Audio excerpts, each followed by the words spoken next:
Hey there, Bloomers and friends. Rev Kev coming to you from the Bloom office on the week following Easter. This is a time traditionally when ministers take a week off and go to a conference or go into some sort of rest and relaxation mode, as the time from Christmas leading up to Holy Week is typically a very, very busy time in the life of a minister. You'll notice by my presence that I haven't done that. But I did identify with some folks online that express, some clergy colleagues online that express that it takes till like Tuesday, Wednesday, or Thursday to basically emotionally and mentally begin to sort of recover from the period of intense activity. You know, we aren't the big, huge church that has, dozens of services on Holy Week and 3 different services on Easter or that sort of thing. But there still is the emotional aspect and the mental aspect of getting ready, preparing, trying to make sure everything's in place. And one of the things that's so wonderful with Bloom is that we have so many leaders that are able to take charge of things and make things happen that I don't have to, as I did many years ago, have to see to it that everything happens. A lot of things happen on their own because people give leadership to it. And that's a wonderful thing in the 15th year of this church's life, that we do have people that take charge and make things happen. And we're very grateful for that.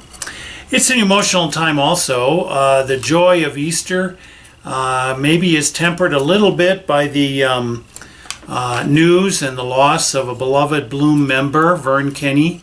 It was kind of amazing that he passed away on Easter Eve, and we celebrate resurrection and talk about resurrection the very next day.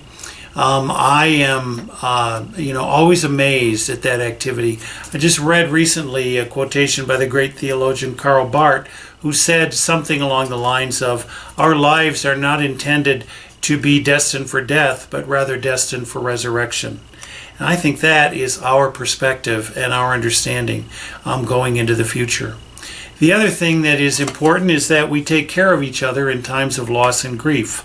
I've been happy to know that we have purchased some books that are in our library that are really helpful in consultation with grief. We've consulted with some grief counselors on what kind of materials can be available to people to be helpful to them, and try to have those in our library. And I'm always available to talk with someone. Talk and time are the greatest allies for someone who's in the midst of grief recovery. The loss never goes away, but it does over time get somewhat smaller, but it takes a long time when somebody is really close. So we think about Gail and Vern and Gail's children as they recover in this time of loss of him.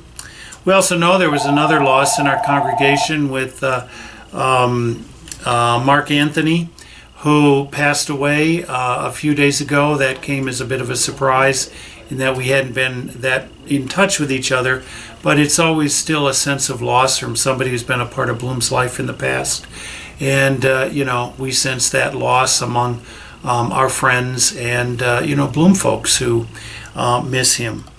Marty Johnson, our ministry coordinator for community life and nurture in our congregation, as a result of an experience in her life, gave me a little card that's called the Mourner's Bill of Rights.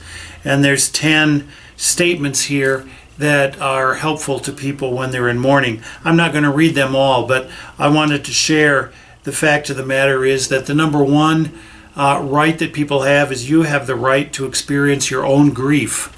So it's important for us when we're sitting with someone who is in grief to just let them know that they have that right to have that experience, and nobody has a right to tell people they should get over it at any time whatsoever in the process.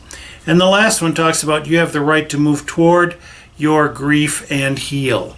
And that is that we each as individuals acknowledge grief in our lives and move forward in that, knowing that it goes with us, but we also know that we can move toward healing as well. I was taught in school that grief is organic. It affects people in the same way as surgery does, in the sense that you must have a recovery time. So as people we know are grieving, let's also help them in their recovery.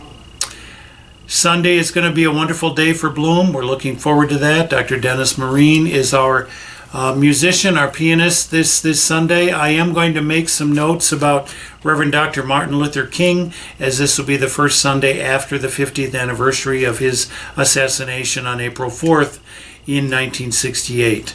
So we are, as a gathering song, going to sing the first verse of Lift Every Voice and Sing, and I intend to make some remarks that bring him into the picture during my commentary on Sunday. So we look forward to being with you, and we hope you can be with us then, and look through Bloom Notes and see all the opportunities that are coming up. We hope you can be with us, if not in body, always in spirit, and please keep us in your prayers.